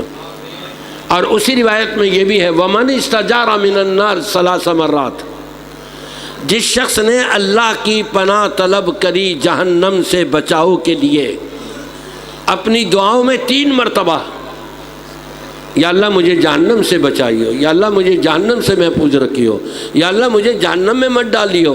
اور اس کے لیے بھی بڑے پیارے کلمات، اللہم اجرنی من النار، اللہم اجرنی من النار۔ میرے ساتھ پڑھ لیجئے، اللہم اجرنی من النار، اللہم اجرنی من النار، اللہم اجرنی من النار۔ فرمایا جس شخص نے اپنی دعا میں 3 مرتبہ اللہ سے پناہ مانگی جہنم سے بچاؤ کے لیے، جہنم سفارش کرتی ہے اس کے حق میں اللہ سے کہ یا اللہ یہ جہنم میں نہیں آنا چاہتا، اس کو جہنم میں نہیں لائیو، اس کو بچا لے جہنم سے۔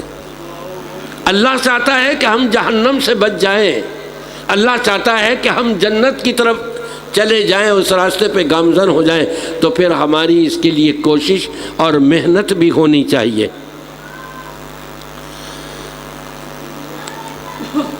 وہ ایمان والا کہ جس کو قبر کے اندر جنت کا نظارہ کرا دیا جاتا ہے، اور وہ بے ایمان کہ جس کو قبر کی پہلی رات اور پہلی صبح جہنم کا نظارہ کرا دیا جاتا ہے، ان کا حشر کیا ہوتا ہے قرآن بیان کرتا ہے۔ جو ایمان والا ہے جنت کی بشارتیں اس کو دے دی گئیں اور جنت اس کو دکھا دی گئی، اس کا محل۔ ان کے بارے میں رب کا قرآن کیا کہتا ہے؟ ان الذین آمنوا وعملوا الصالحات کانت لہم جنات الفردوس نزلا خالدین فیہا لا یبغون عنہا حولا۔ رب تبارک و تعالی اپنی میزبانی کا اعلان فرما رہا ہے ان ایمان والوں کے لیے۔ وہی ایمان والے کہ جب قبر میں جاتے ہیں ان کو جنت دکھا دی جاتی ہے، یہ تمہاری جنت ٹھکانہ، یہاں آؤ گے، صبح بھی شام بھی، قیامت کے قائم ہوتے تک یہ روزانہ ان کو 2 مرتبہ ان کی جنت دکھائی جا رہی ہے۔ یہ وہی تو ایمان والے ہیں جن کی میزبانی کون کر رہا ہے؟ اللہ کرے گا میزبانی، اس کا ذکر اللہ نے قرآن پاک میں فرمایا۔ اور ایک جگہ پر تو بڑے پیارے الفاظ، یہ بھی پیارے الفاظ ہیں، وہ بھی بڑے پیارے ہیں۔ یہاں پر رب تبارک و تعالیٰ فرماتا ہے جو ایمان لائے اور نیک اعمال کیے۔ نیک عمل وہی ہوتا ہے جو نبی کی تعلیمات سے ملے، وہ نیک عمل نہیں ہوتا جو ہم نے اپنی سوچ سے، اپنے ماحول اور معاشرے سے، اپنے بابا و اجداد سے، اپنی قوم اور برادری سے اخذ کر کے ہم نے عمل کرنا شروع کر دیا، وہ نیک عمل نہیں ہوتا۔ نیک عمل وہ ہوتا ہے جو اللہ نے قرآن میں بتایا، نبی پاک صلی اللہ علیہ وسلم نے اپنی سیرت طیبہ میں احادیث میں ہم کو بتا دیا۔ ان الذین آمنوا وعملوا الصالحات کانت لهم جنات الفردوس، جنت الفردوس میں ان کی مہمان نوازی ہوگی، نزلا۔ یہ رب تبارک و تعالیٰ نے ان کے لیے دسترخوان لگوایا ہوا ہوگا، اور دسترخوان بھی کیسا؟ آج اگر ہماری کوئی دعوت کر دے، بڑا سیٹ آدمی ہو، بڑا امیر ترین ہو، 6 8 10 کھانے مختلف 10 ڈشیں کر دے گا، وہ پتہ یہ لگا آنے والے مرچیں نہیں کھاتے تھے، وہ جس ڈش میں سے نکالتا ہے مرچیں تیز مرچیں تیز۔ مہمان نے کہا حضرت دہی مل جائے گی؟ میزبان بیٹے کو آواز دیتا، بیٹا دیکھو گھر میں فریج کے اندر دہی ہے، دیکھا نہیں ہے جی، کہا جا باہروں لے کر کے آؤ۔ وہ دوڑا دوڑا گیا، کہنے لگا جی وہ تو گرمی سخت ہے نا، تو مارکیٹ میں دہی ختم ہو گئی، دکان پہ دہی نہیں بچی۔ اب وہ بیچارہ شرمندگی کے مارے اس مہمان کے قریب نہیں آتا، دور دور رہتا ہے کہ دوبارہ نہ مانگ لے، میں کہاں سے دوں گا اس کو۔ دنیا کی مہمان نوازی تو یہ ہے، لیکن رب کی مہمان نوازی کا انداز ہی الگ ہے۔ کانت لہم جنات الفردوس نزلا، اور پھر رب تبارک و تعالیٰ کیا فرماتا ہے ایک اور مقام پر، وَلَكُمْ فِيهَا مَا تَشْتَهِي أَنفُسُكُمْ وَلَكُمْ فِيهَا مَا تَدَّعُونَ نُزُلًا مِّنْ غَفُورٍ رَّحِيمٍ۔ وہ اللہ بخشنے والا مہربان، اس نے دسترخوان لگایا ہوا ہے، تم اس کے آنے والے سارے کے سارے مہمان ہو۔ میزبانی کرنے والا اللہ، کیسی میزبانی ہوگی؟ یہاں پر بیٹھا ہوا ہے چھپر گٹوں کے اوپر تکیہ لگا کر کے، ٹیک لگا کر کے، گاؤ تکیے کے ساتھ بیٹھا ہوا ہے، بڑے عالی شان قسم کے قالین نظر آ رہے ہیں، دیوار کے باہر کا بھی حصہ نظر آ رہا ہے، اس کو کوئی دوربین نہیں، کچھ نہیں، سب کچھ نظر آ رہا ہے۔ دیکھا کہ آم کا پیڑ، آم پکے ہوئے ہیں، بڑے بڑے آم لگے ہوئے ہیں، انگور لگے ہوئے ہیں، آڑو لگے ہوئے ہیں، یہ پپیتا ہے، یہ سیب ہے، یہ ناشپاتی ہے، یہ کیلا ہے، پھل فروٹ لگے ہوئے۔ دل چاہا کہ یہ آم کھا لوں میں، دل میں خیال آیا، نوکر چاکر موجود ہے، بڑی تعداد کے اندر نوکر موجود ہے، کسی کو بھی آواز دے کے بھائی آم توڑ کر کے لے کے آؤ، نہیں۔ رب کہتا ہے یہ رب کی مہمان نوازی نہیں۔ رب کی مہمان نوازی کیا ہے؟ وَلَكُمْ فِيهَا مَا تَشْتَهِي أَنفُسُكُمْ، تمہارے نفس، تمہارے دل جس چیز کی چاہت کریں گے وہ مہمان نوازی کے لیے آگے لا کر کے رکھ دیا جائے گا۔ بلانے کی ضرورت نہیں، مانگنے کی ضرورت نہیں، دل میں خواہش پیدا ہوئی یہ آم بڑا پکا ہوا ہے، کتنا میٹھا ہوگا، یہ میں کھا لوں۔ آم آ گیا سامنے، ابے بھائی اتنا قیمتی قالین ہے، میں اس کو کھاؤں گا یہ قالین خراب ہوگا، اور میں اس کو کیسے کاٹوں گا؟ کوئی چھری ہو، پلیٹ ہو، ٹرے میں رکھا ہوا ہو، کسی چیز کے پوچھنے کی کہنے کی ضرورت ہی نہیں، سارا کچھ مل جائے گا۔ کاٹنا بھی دشوار لگ رہا ہے آنے والے حضرت کو، کاٹنے کی بھی ضرورت نہیں پڑے گی، چھلکے اتر جائیں گے، قتلے وہاں پر رکھے ہوئے ہیں، حضرت یہ کھا لیجئے۔ اور میں تو یہاں تک کہتا ہوں اگر وہ حضرت وہاں جنت میں جانے والے اپنا ہاتھ بھی نہ ہلائیں، قتلہ اٹھا کے منہ میں بھی رکھنے کی زحمت نہ کریں، اور یہ خواہش ہو کہ قتلہ ہی میرے منہ میں آ جائے خود، وہ بھی ہو جائے گا، کیوں؟ رب نے فرمایا وَلَكُمْ فِيهَا مَا تَشْتَهِي أَنفُسُكُمْ، جو تمہارے نفس چاہیں گے وہ سب کچھ ہو جائے گا، لیکن منہ تو کھولنا پڑے گا نا۔ فرشتے تو آ کر کے منہ پکڑ کے نہیں کھولیں گے، بھائی اب منہ کھولو ہم ڈال دیں تمہارے اس میں، نہیں، منہ تو پھر کھولنا پڑے گا۔ یہ ہے رب تبارک و تعالیٰ کی مہمان نوازی۔ اس میزبانی کی تیاری کر لیں ہم، اور تیاری کس طرح ہوگی؟ اللہ کا ڈر اور خوف۔ ہماری داڑیاں کٹی ہوئی ہے، منڈی ہوئی ہیں، اس کو درست کر لیں۔ ہمارے بال قذف ہے، یہودیوں والے ہیں کہ بیچ سے بڑے ہیں اور سیٹوں سے چھوٹے ہیں، یہودیوں سے محبت ہے تو اسی حالت میں قبر میں چلے جائیں، اور اپنے نبی سے اگر سچی محبت ہے تو نبی کے بتائے ہوئے طریقے کے مطابق اپنے سر کے بال بنا لیں، ورنہ قیامت کے دن جب وہاں آئیں گے اور کوشش کریں گے کہ شرابن طہورا کے جام نبی پلا رہے ہیں، فرشتے روک دیں گے وہاں پر، آپ دیکھ کر کے کہیں گے کہ یہ تو میری امت کے لوگ لگ رہے ہیں۔ فرشتے جواب دیں گے انک لا تدری ما احدثوا بعدک، اے نبی آپ کو نہیں معلوم آپ کے بعد انہوں نے کیا کیا کچھ کام بدل دیے تھے۔ آپ نے ان کو کیا بتایا تھا؟ داڑیاں رکھو، یہ نہیں رکھتے تھے۔ آپ نے بتایا تھا کہ یہ یہودیوں والے بال نہ رکھو، ان کی مخالفت کرو، یہ یہودیوں والی بال رکھتے تھے۔ ہمیں نبی سے محبت ہے تو نبی کی ہر ادا کو اپنانا ہوگا۔ جب یہ جنت اور جنت میں اللہ کی طرف سے میزبانی مل جائے گی، اور اللہ نہ کرے اپنی منمانی کرتے رہے دنیا میں، اور نمازیں بھی پڑھی، سارا کچھ کیا، اور آپ نے سن لیا وہاں پر کہ فَحَبِطَتْ أَعْمَالُهُمْ، ان کے اعمال دنیا کے اندر تو ویسے ہی برباد کر دیے جائیں گے، قیامت کے دن اللہ کی بارگاہ میں جب آئیں گے تو فَلَا نُقِيمُ لَهُمْ يَوْمَ الْقِيَامَةِ وَزْنًا۔ رب العالمین فرماتا ہے انہوں نے جو اپنے جانے میں نیکیاں کی تھی، نمازیں پڑھی تھی، عمرے کیے تھے، حج کیے تھے، زکاتیں دی تھی، صدقات و خیرات کیے تھے، اپنے جانے میں ان کی نیکیاں تھیں، ان نیکیوں کو ترازو کے پلڑے میں بھی نہیں رکھا جائے گا۔ نتیجہ کیا نکلے گا؟ جاؤ سیدھے جہنم میں۔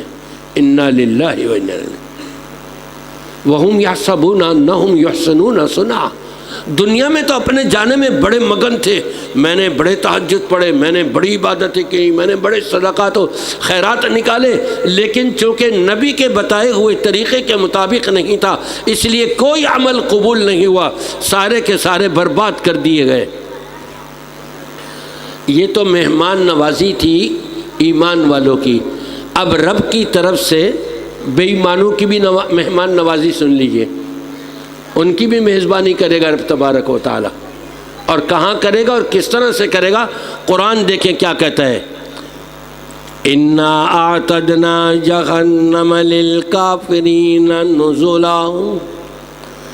ہم نے کافروں کو جو اپنی منمانی کیا کرتے تھے، کافر کا لفظ سن کر کے کلمہ پڑھ لینے والے کو پہلے میں کافر تھوڑی ہوں، نبی نے فرمایا کہ نماز چھوڑنے والا کافر ہے، نماز چھوڑتا ہے، کلمہ پڑھا ہوا ہے، کہتا ہے میں کافر تھوڑی ہوں، روزے چھوڑتا ہے، کہتا ہے میں کافر تھوڑی ہوں، اپنی منمانی کرتا ہے، کہتا ہے میں کافر تھوڑی ہوں، نبی نے کہا یہ کرو نہیں کرتا، کہتا ہے میں کافر تھوڑی ہوں۔ پھر کافر اور کس کو کہتے ہیں؟ وہ بڑا کفر ہے جو نبی کو نہیں مانتے۔ ہم نے نبی کو مانا تو صحیح، لیکن نبی کی نہیں مانی، نبی کی ذات مانی ہم نے، لیکن نبی کی بات نہیں مانی۔ ابو لہب نے نبی کی ذات مانی تھی کہ ہاں میرا یہ بھائی کا بیٹا، خوشی منائی اس نے اور لونڈی کو آزاد کر دیا، اور ہمارے بھائیوں نے کہہ دیا سب سے پہلا جشن ابو لہب نے منایا، نبی کی میلاد کا جشن سب سے پہلے ابو لہب نے منایا۔ ہم نے ان کو جواب دیا، اللہ نے ابو لہب کے خلاف قرآن پاک کی مکمل صورت نازل کر کے بتا دیا کہ اس کے دونوں ہاتھ ہلاک اور تباہ و برباد ہو گئے اور جہنم رسید کر دیا گیا۔ مناتے ہو آپ بھی مناؤ جشن، کون روکتا ہے آپ کو؟ ابو لہب نے نبی کی ذات مانی تھی، نبی کی بات نہیں مانی۔ آپ نبی کی ذات مان کے محبت کر کے اور حد سے بڑھ رہے ہو لیکن نبی کی نہیں مانتے تو جنت نہیں مل سکتی۔ نبی کی ذات بھی ماننا ضروری اور نبی کی بات ماننا بھی ضروری۔ رب تبارک و تعالیٰ کی طرف سے نزول کا لفظ ان کے لیے بھی استعمال کیا گیا، کافروں کے لیے بھی، بے ایمانوں کے لیے بھی، اپنی منمانی کرنے والوں کے لیے بھی۔ پھر ان کی مہمان نوازی کیسے ہوگی؟ لَآكِلُونَ مِن شَجَرٍ مِّن زَقُّومٍ فَمَالِئُونَ مِنْهَا الْبُطُونَ فَشَارِبُونَ فِيهِ مِنَ الْحَمِيمِ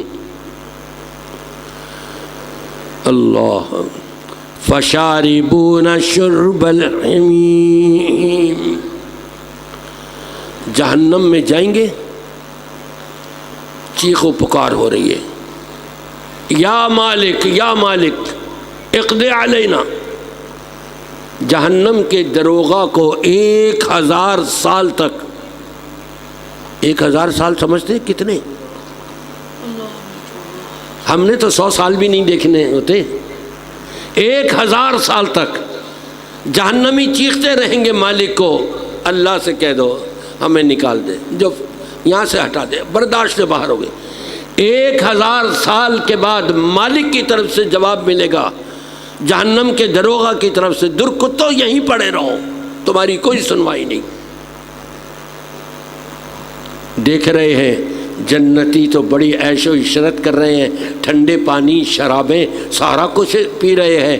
کہیں گے اپنے جاننے والوں سے، رشتہ داروں سے جو جنت میں جائیں گے، بھائی یہ کچھ ہڈی چوسی ہوئی وہی پھینک دو ہماری طرف، ہم اس کو چوس کے اپنا زبان تو ترک کر لیں۔ جواب مل جائے گا کہ نہیں، اللہ نے حرام کر دیا ہے یہ جہنمیوں کے اوپر۔ اب کیا دیا جائے گا؟ کھولتا ہوا پانی، اتنا کھولتا ہوا، اتنا کھولتا ہوا کہ چند قطرے بھی اگر اس کے پیٹ میں اتر گئے تو پیٹ پھٹ کر کے ان کی اتڑیاں باہر نکل آئیں گی۔ انا للہ و انا الیہ۔ پھر بھی ہم جہنم کی طرف جانے والے کام کرتے رہیں اور اس سے بچاؤ کی فکر نہ کریں۔ رب کی طرف سے جہنمیوں کی یہ مہمان نوازی ہوگی اور جنتیوں کی مہمان نوازی آپ نے سن لی۔ اگر جنتیوں والی مہمان نوازی پسند ہے تو عہد کر کے اٹھیں کہ اب تک ہم جو بھی گناہ کرتے رہے، آج کے بعد سے ہم وہ اس گناہ کے قریب بھی نہیں جائیں گے، اور چاہے وہ ظاہری ہو یا باطنی ہو، ہمارے جسم سے متعلق ہو، سر سے لے کر پیر تک، یا ہماری زبان کے بارے میں ہو، یا ہمارے عقل و شعور کے بارے میں ہو، یا ہمارے عقیدے اور ایمان اور نظریات کے بارے میں ہو، کہ اب ہم وہ غلطیاں نہیں کریں گے جو غلطیاں اب تک کرتے چلے آئے ہیں۔ میری دعا ہے کہ اللہ تبارک و تعالی ہم سب کو صحیح معنوں میں قرآن و سنت کا عامل بنا دے۔ جو کوتاہیاں ہمارے اندر آ گئی ہیں، اللہ تبارک و تعالی وہ کوتاہیاں دور فرما دے۔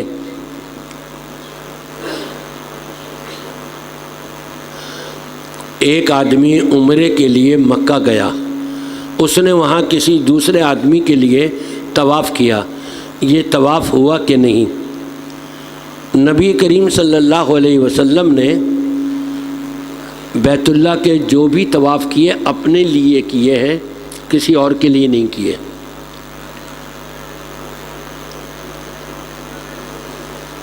آپ اپنے لیے طواف کریں، طواف کے بعد مقام ابراہیمی پر 2 رکعتیں پڑھ کر جو دعائیں کی جاتی ہیں وہ آپ جس کے لیے چاہیں دعائیں کریں، اپنی دعاؤں میں ان کو شریک کریں۔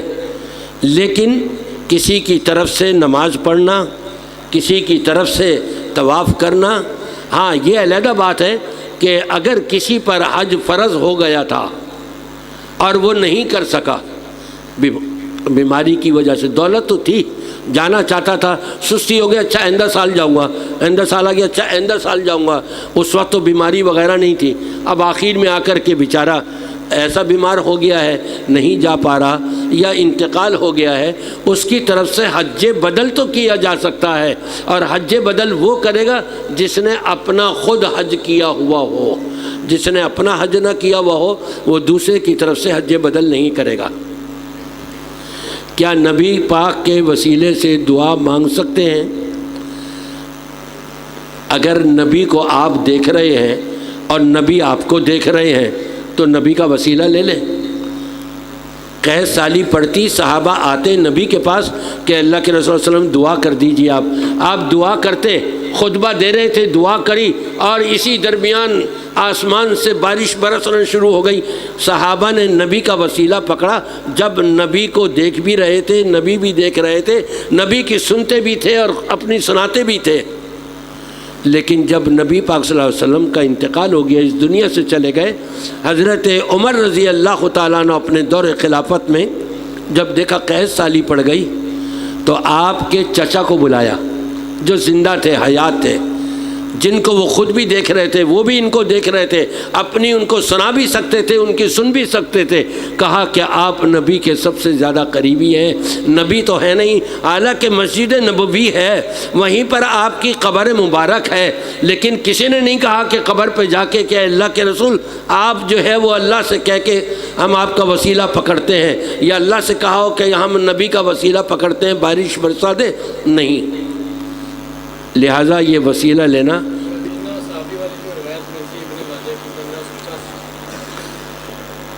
کلام ہے۔ اس میں درود شریف میں آل محمد میں ہم بھی شامل ہیں۔ پہلی چیز تو یہ، اب تک ہم یہ سنتے چلے آئے کہ سید کا، یہ سید تھے عرب میں، وہاں اتنے نہیں ملتے ہم کو جتنے سید ہمارے پاکستان، انڈیا اور بنگلہ دیش میں آ گئے۔